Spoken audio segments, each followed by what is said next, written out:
Broadcasting live from the Business Radio X studios in Atlanta, Georgia, it's time for CEO Exclusive, brought to you by Anona Enterprises. Good morning and welcome to CEO Exclusive, where we get emerging trends from CEOs and their most trusted advisors. I'm your host, Soyini Koch. So, on CEO Exclusive, our aim is to bring the best and cutting edge trends to all mid-market CEOs in the United States. And there's a group that I've been after to have on the show for about 3 years since we started. I think we started calling them probably the second month of the show. And you know what? Today is the day. I'm so excited to welcome World 50, which is a CEO peer group for the top leading big global 1,000 CEOs in the world, actually. And I'm glad to welcome their CEO, David Wilkie, and their Chief Customer Officer, Jen Cooper. Welcome to the show. Good to be here. Thank you for having us. So, David, with your view of all of the kind of the national global scope, talking to the CEOs that are in World 50, what are the important trends that you think our mid-market CEOs who listen to CEO Exclusive every week should know? What do you think that they need to be paying attention to? Well, it's interesting because we started our business serving mostly Fortune 500, Global 1,000 companies, as you mentioned. And for years, that was our core audience. And in the last few years, we've been adding to our community primarily private equity-backed company CEOs who are in the 50 million to 5 billion range. So just to orient our guests, how many CEOs do you serve? Well, we have probably across our communities, maybe 100 CEOs at the most. We serve the full C-suite, so CMOs, CHROs, CIOs, you name it, general counsels, chief financial officers, et cetera. It's basically the head of whatever role is in the enterprise. We have probably a community for you. CEOs being one of those. We have a few different CEO communities. The one I think is most relevant for your audience is going to be a group we call Growth 50, which are going to be those mid-market CEOs who maybe don't have quite the resources of the Fortune 500, but at the same time, have a lot of responsibility and probably leading some pretty remarkable organizations. Mm-hmm.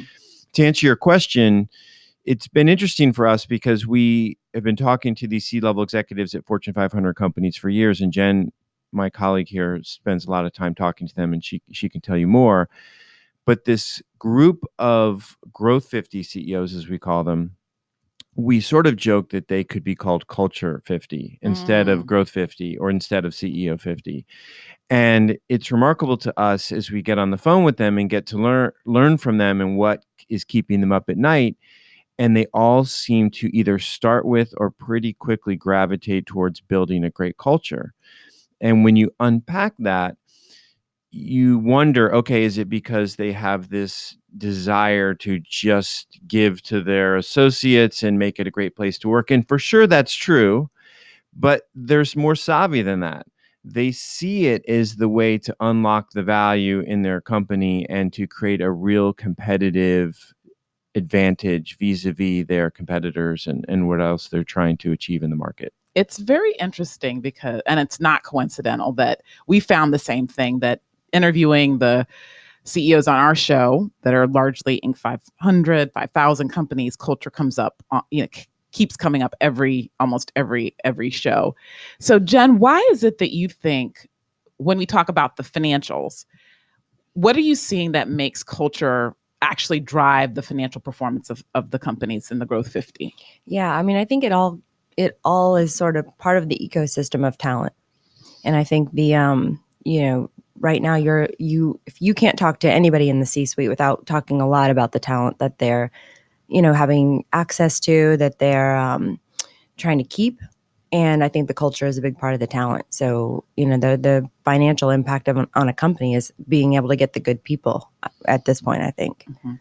And David, yesterday when we were talking a little bit in preparation for today's conversation, you mentioned something about purpose as well.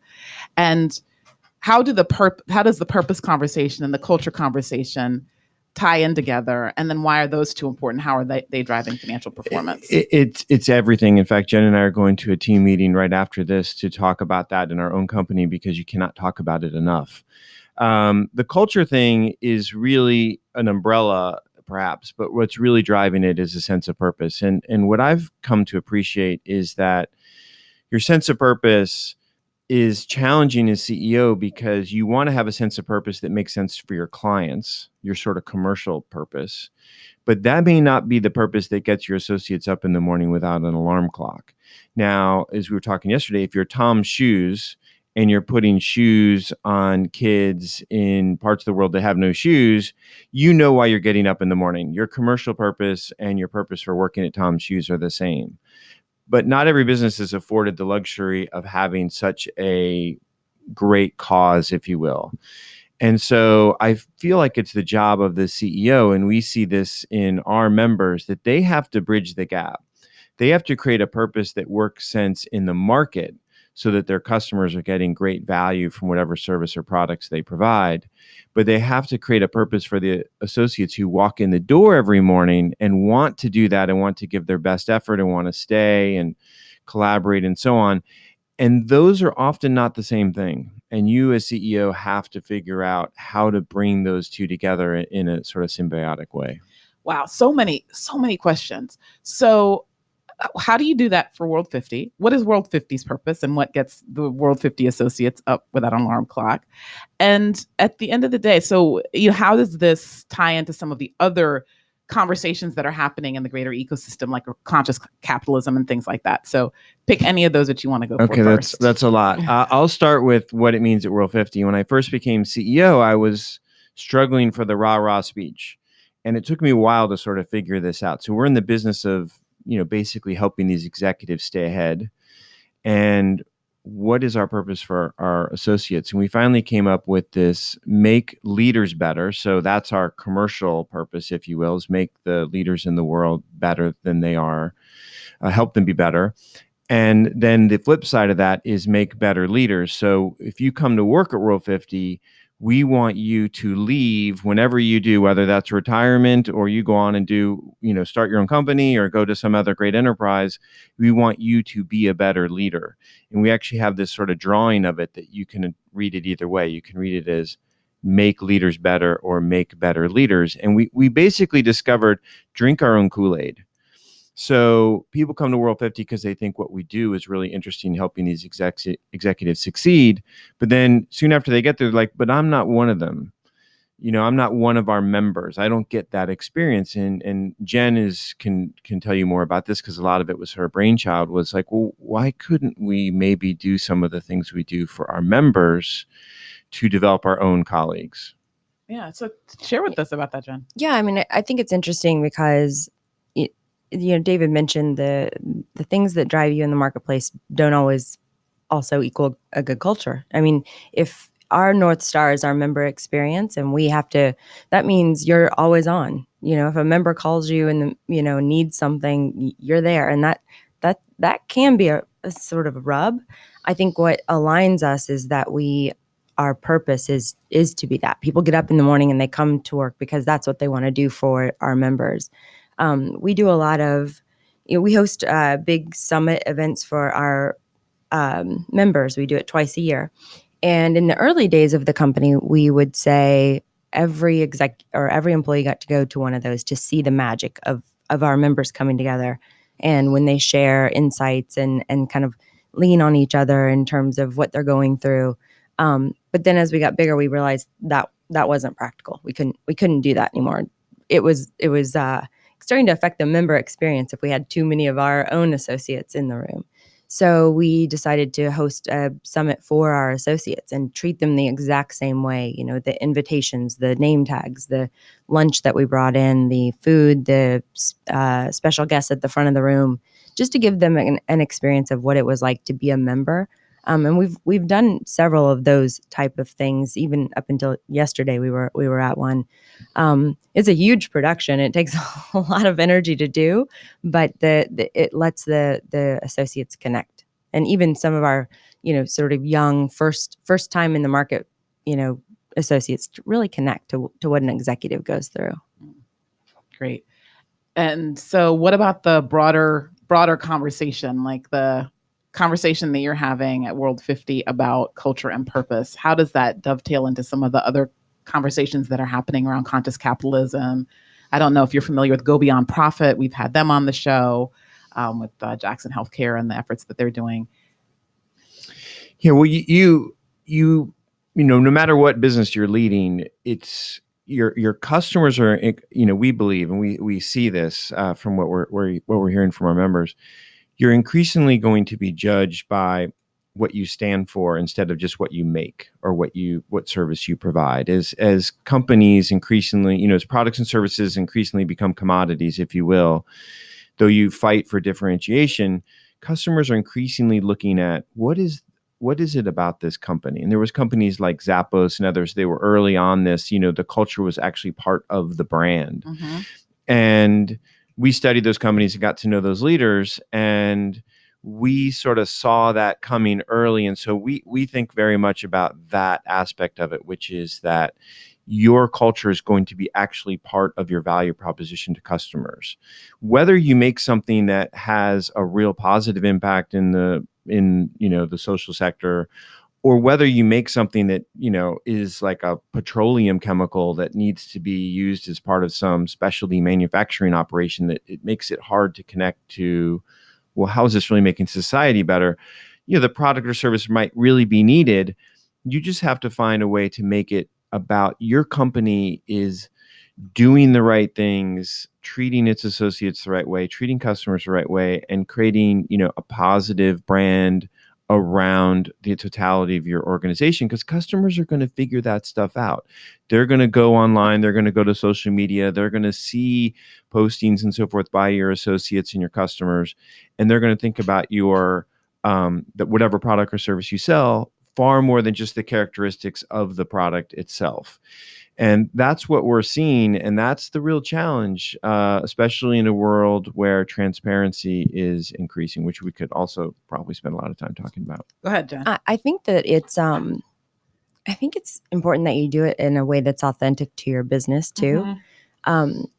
For us, I think we stumbled upon the opportunity to create sort of a bigger, better world by empowering our members to do that. So we have a program where our members the members who are sitting in the roles of CHRO, CMO, you know, C-suite executives, actually teach for us. We host something we call Next. It's a development program. It's a few layers down into the organization, and our faculty are our C-level members. And, you know, they love doing it. They love to give back, and we make it easy for them. We formalize the opportunity, and many of them have sort of voiced it to us as, you know, just help me formalize a mentorship of some sort, and they want that. They want that avenue.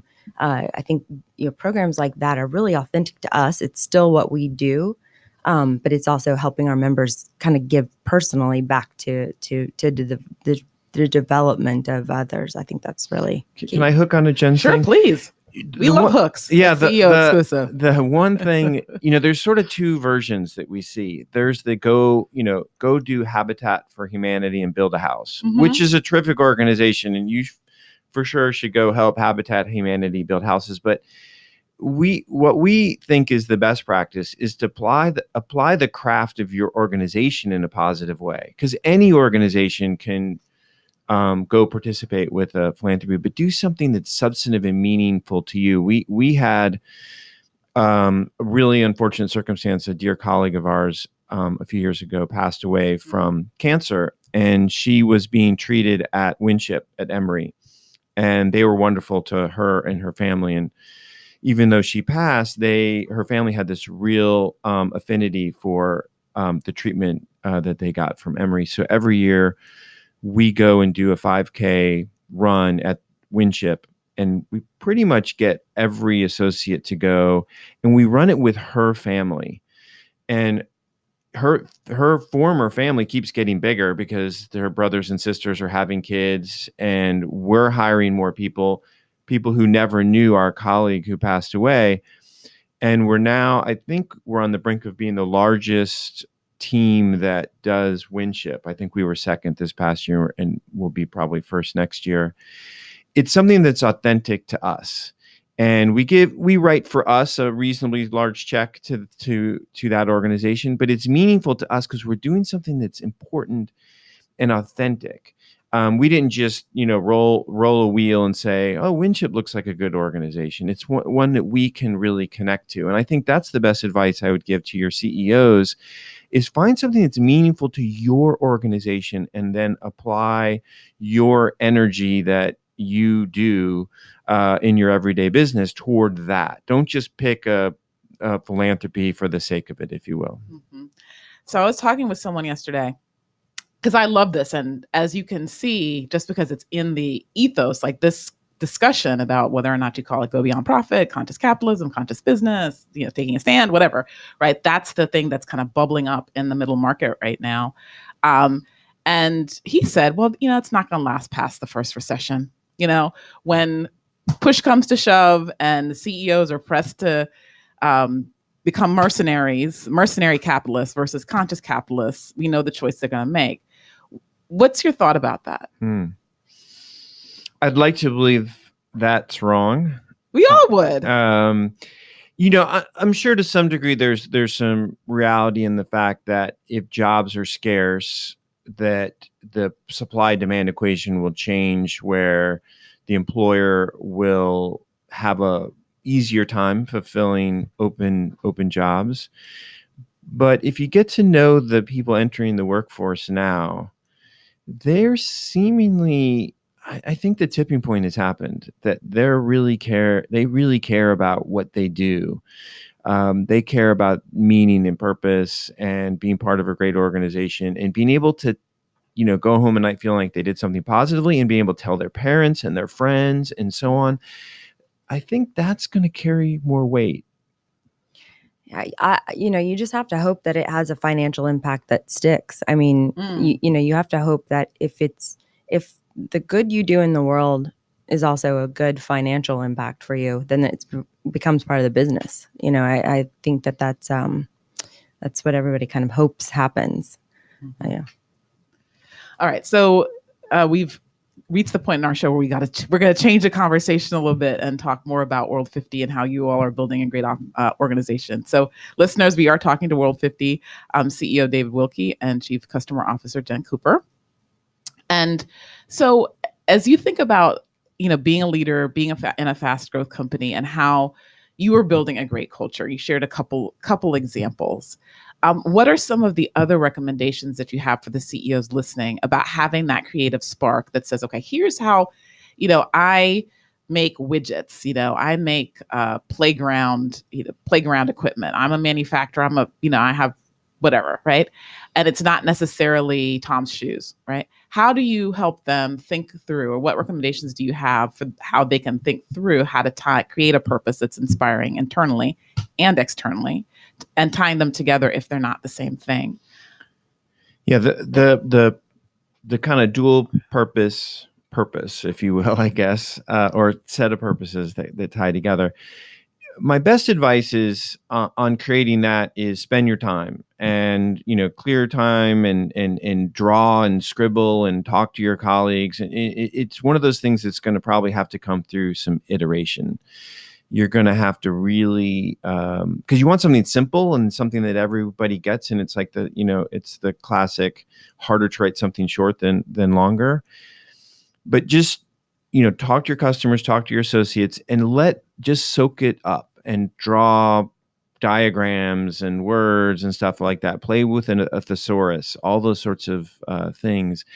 At the end of the day, in my case, the idea came to me in conversation with a colleague at a hotel, darkened hotel late in the night after we had been to some client events. And I was just kind of pouring out my challenge as a new CEO and trying to figure this out. And he just started asking me questions. And then the two of us came up with it together in that context. And Jen, as you're seeing your Culture 50, your Growth 50, what are some of the ideas, or how are they doing it? How have you seen them tying purpose into what they're doing? You could give us some examples. I think that would be helpful. Some of the members themselves? Yeah. Well, I mean, I guess I would say, I am always struck by, I reach out to the members individually just to get their feedback. Mhm. And a lot of what we talk about is the actual action of connecting with the customer. And a lot of them will say, if I don't take the time to do that, I get disconnected. So I think a lot of them find the inspiration in actually finding avenues for keeping really close with the customer. I think David's a great example of that for us. He's both our CEO and he leads our CEO community, which is, that's a complicated thing to do. It's actually a pretty brave thing to do in your organization, to sort of put yourself on the front line of I technically work for Jen also. It's a really complicated reporting structure. But it takes a little bit of bravery because you're putting your metrics up against all the other, business units or for us, their groups, as an equal to the group leaders. Your retention rate's a little low this month, David. And, so it's a brave thing to do. But the flip side is, the connection to the product and the customer is so tight. And that drifts so fast for people. I want to give you an example because I know that's what your listeners are looking for, and this is a really terrific one. One of our members is Caliber Collision Auto Body Repair. In fact, my car is currently at one of their facilities right now, so this is fresh on the top of my mind. So you think auto body repair? It's the last place you want to be. What would the mission of an auto body repair organization? The higher purpose of an auto, and you would think like, okay, repair. Fix your car, right? Like, fix your car, make it look like new, make it shine. You think about it in an aesthetic sense, but that isn't their purpose. Their purpose is restore the rhythm of your life.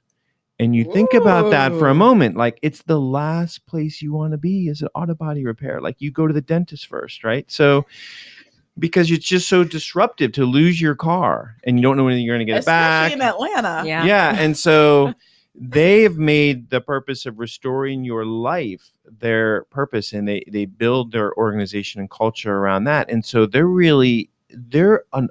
a customer service organization that just so happens to fix cars, and they've been wildly successful with that. And they've hosted many of our CEOs have gone and visited them and had these like conversations about how they do it.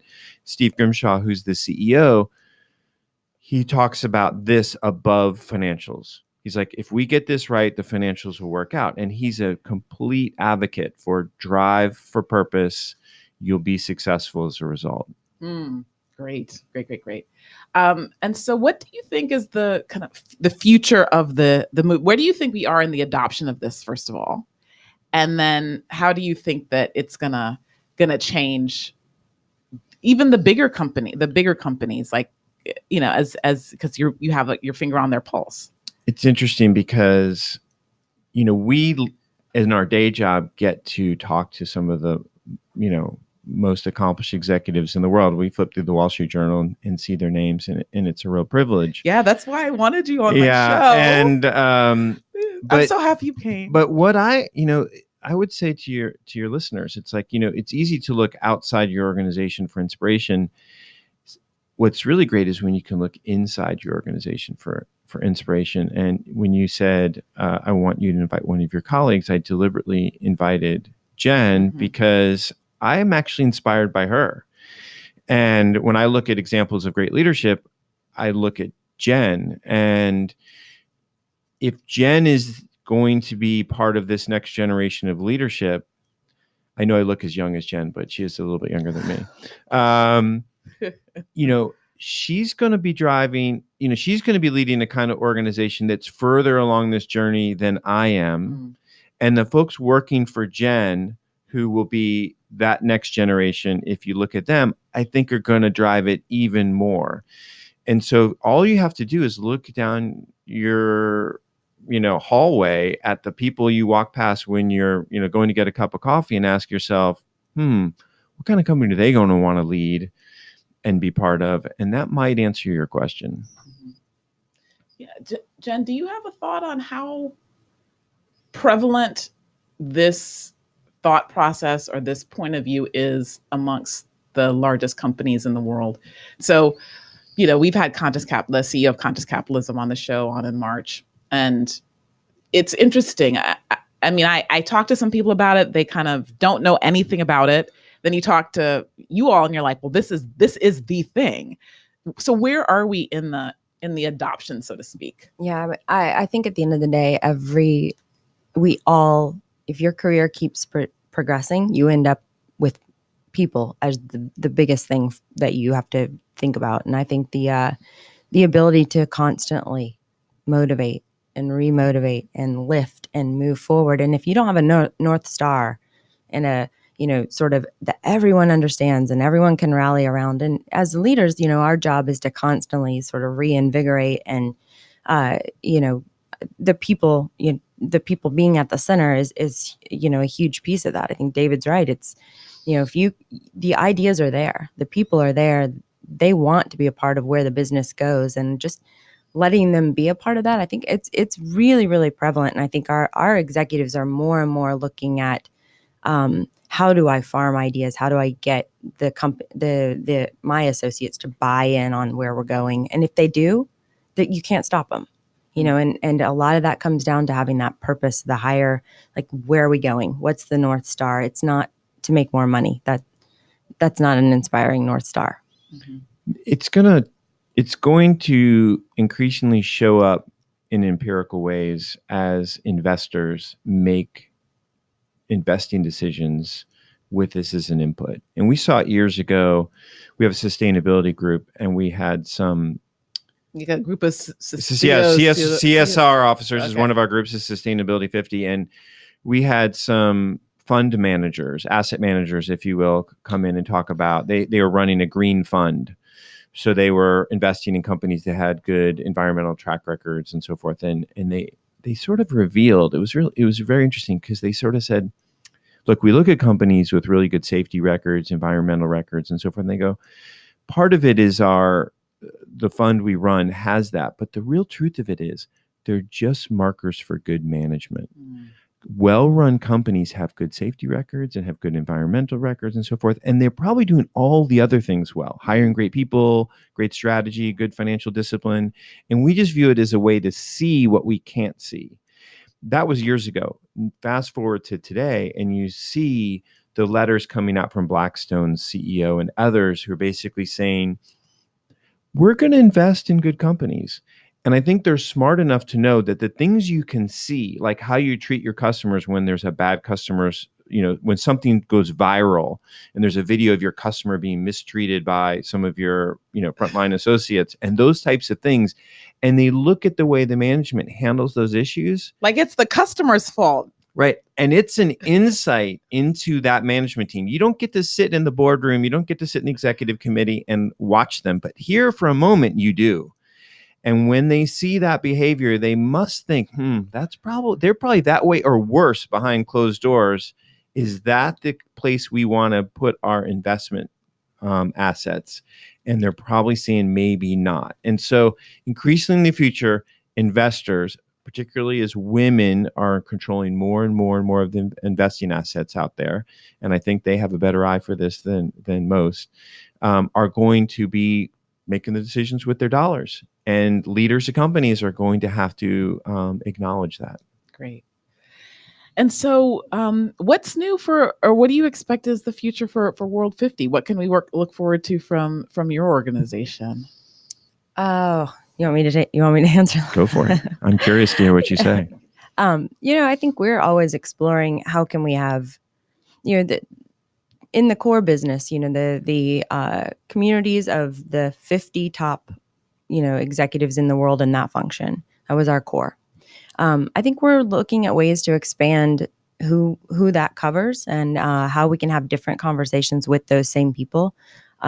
So we have started a program we call Life 50, which takes executives, C-level executives, big companies, and brings them together around things like purpose for themselves, like an individual purpose and an individual mission statement, if you will.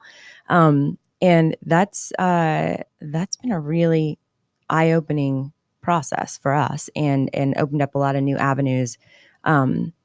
We are looking more at development opportunities. So taking the talent and development off the hands of our members. And we do it in a really unique way. I mentioned, our members teach for us, and they want to give back, and they want to invest in the future leadership level. So that's been a huge thing for us. So right at the core, we're sort of playing with those. How can we take something we've done historically, which is bringing CMOs together, and instead organize around a topic like diversity and inclusion? Can we create a community of people who are trying to move the needle on that? Can we do that for nonprofits? Can we do that for, and we've talked about, sports teams or former athletes. We have this beautiful business simple model of humans coming together who all want to do the same thing. You could apply that to a lot of things. Great. Well, listeners, we've been talking to World 50 CEO David Wilkie and Chief Customer Officer Jen Cooper. You've been listening to CEO Exclusive Radio. I'm your host, Soyini Koch. I hope you have a profitable, productive, and very prosperous week. Thanks. This show is brought to you by Anona Enterprises, where strategy is your access to money and performance. Learn more at AnonaEnterprises.com.